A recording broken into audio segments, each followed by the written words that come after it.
بسم الله الرحمن الرحيم. قبل أن نبدأ بدرسنا فنحب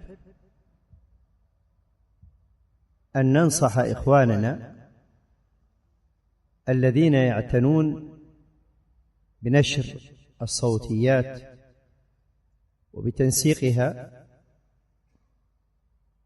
والاهتمام بذلك بمواقع خاصة، فبعضهم يحتاج إلى نصح لأنه لم يطلب العلم وقد يكون متخصصا في هذا المجال. من هذه النصائح: أولا، عدم الإكثار من نشر مقاطع صوتية لطلاب علم مبتدئين لم يمارسوا الدعوة.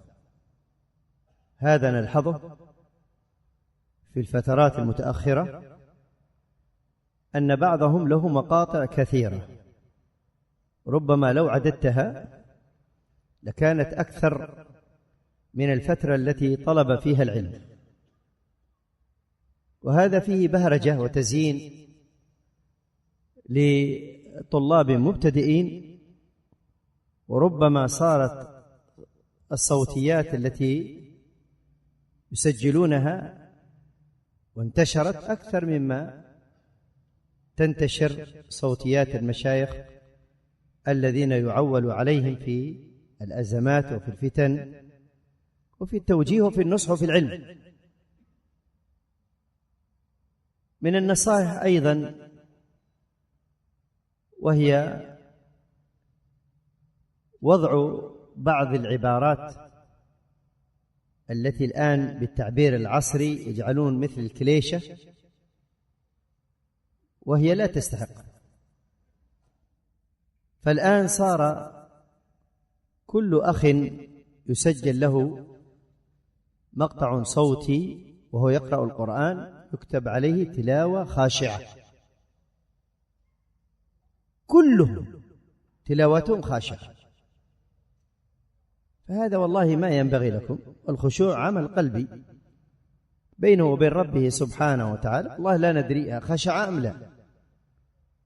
حتى لو قلت لا، أنا المقصود المستمع يخشى، بعض القراء صوته ليس بذاك، فصارت لازمة وما يقال في التعبير العصري كليشة. أي قارئ يقرأ قالوا تلاوة خاشعة.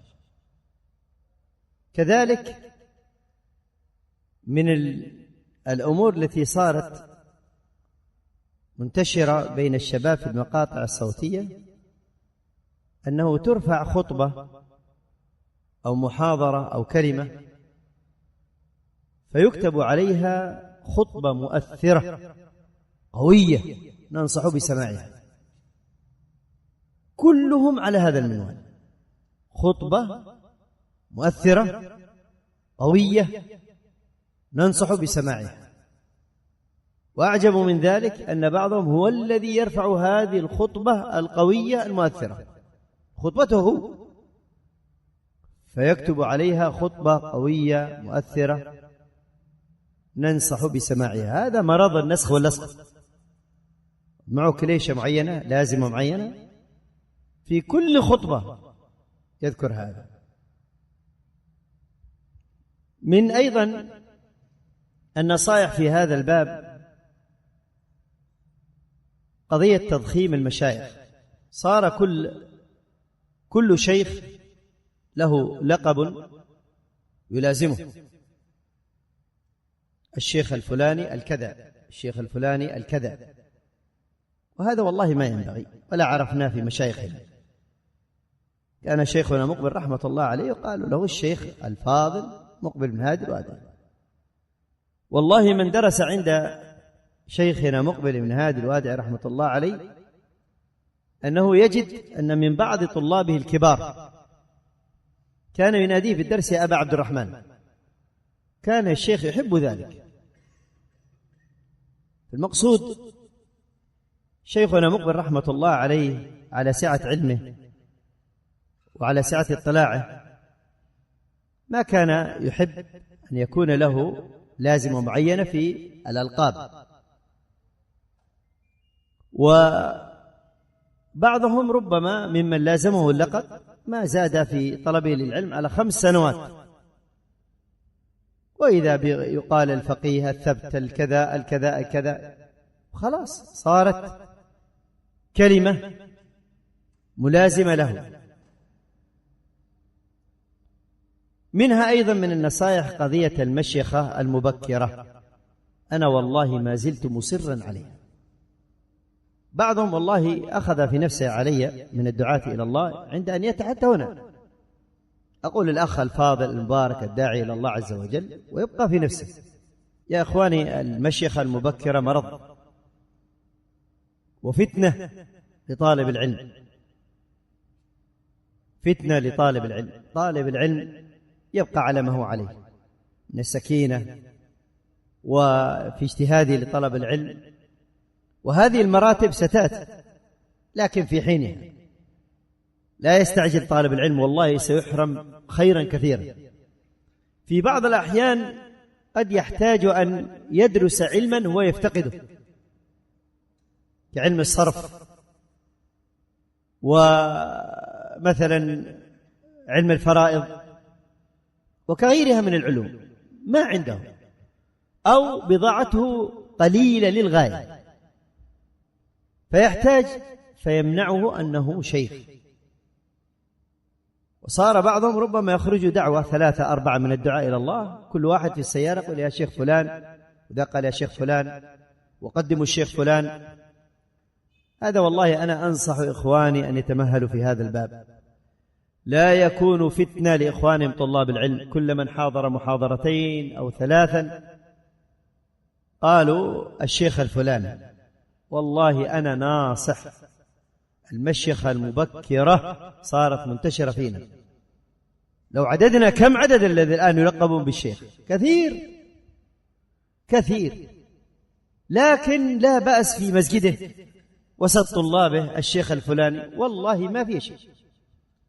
لكن أن يكون حريصا عند أن ينتقل هنا وهناك ولا يقدم إلا بالشيخ، هذه فتنة ومرض في طالب العلم يكون في قلبه بسبب أنه تزبب قبل أن يتحصرم وطار ولما يريش.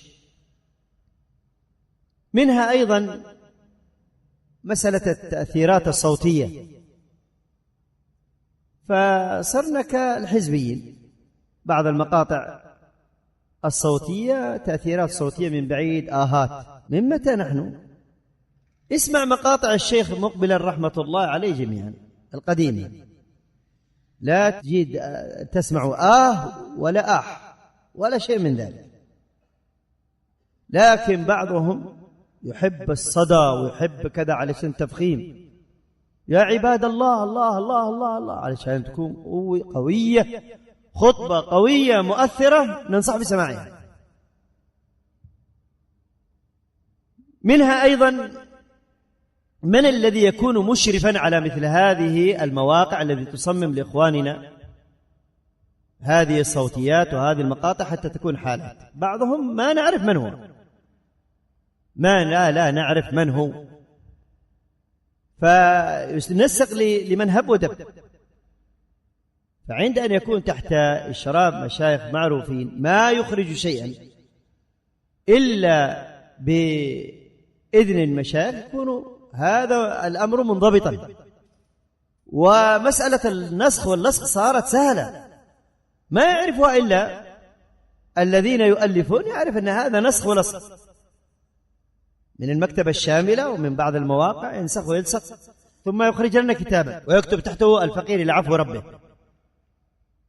فهذه نصيحتي لإخواني الذين يصممون المقاطع الصوتية التي تكون حالات، أن يتقوا الله سبحانه وتعالى، لأننا والله رأينا أسماء ما نعرفهم وأين طلبوا العلم، ولا يلزم أنني أعرف كل طالب علم، قد يكون معروفا عند شيخه لكن لا يحتاج إلى هذا الزخم وهذا البهرج وهذا التشهير وهو طالب علم صغير.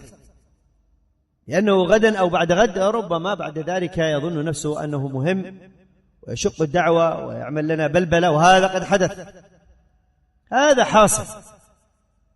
في حال الفتن يأتي ويخرج لنا أحدهم ويقول أنا يعني من الذين يقومون بالدعوة إلى الله وأنا وهو ولد صغير. هذه نصيحتي لإخواني، ونسأل الله أن يجعل لها القبول.